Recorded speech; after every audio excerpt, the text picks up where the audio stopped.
Hold on to your hats, Leafs fans. Speculation is heating up around a major player in Toronto, and it seems like a formidable competitor is eager to make a move.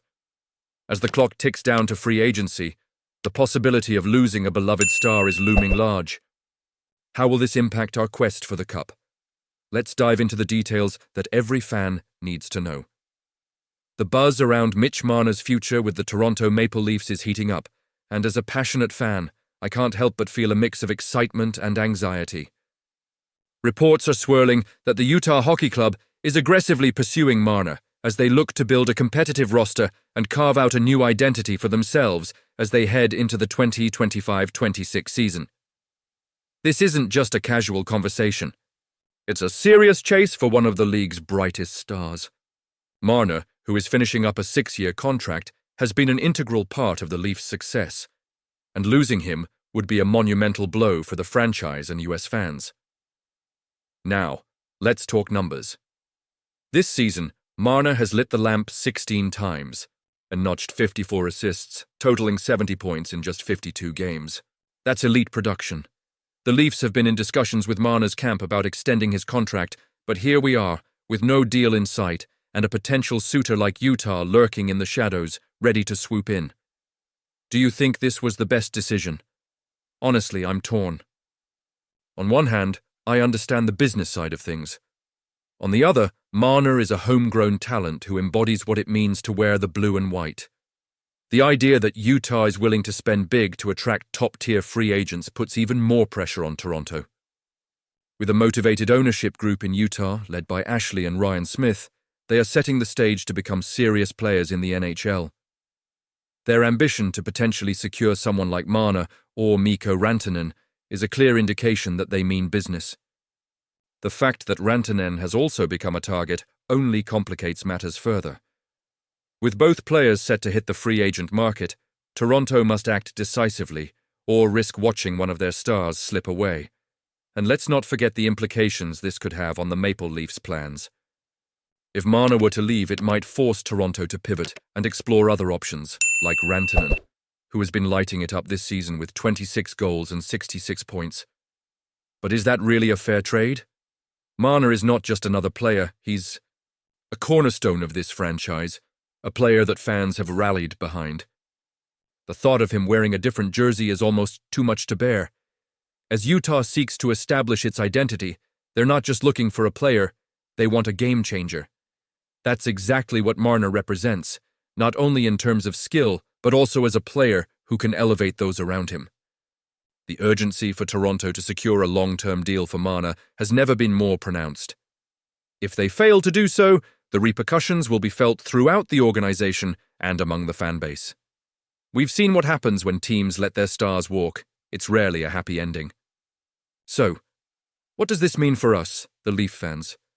It means we need to hold our breath and hope for the best. We're in a high-stakes game, and every decision made in the coming weeks could shape the direction of this franchise for years to come.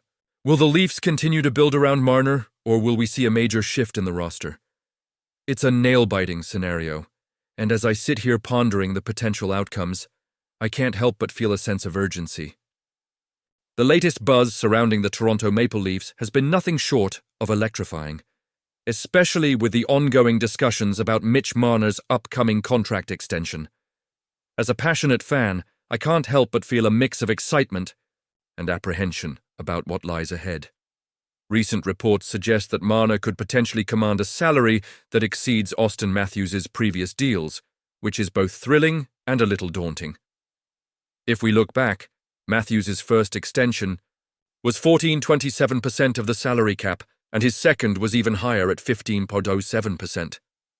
Marner, on the other hand, at 13.37% from his first extension, could be looking at a figure around $12.78 million if he stays consistent with that percentage. Now, let's be real here. This would place him above other key players like William Nylander, who is currently at $11.5 million. This is a significant moment for the Leafs as we weigh the importance of retaining our star players while also managing the salary cap.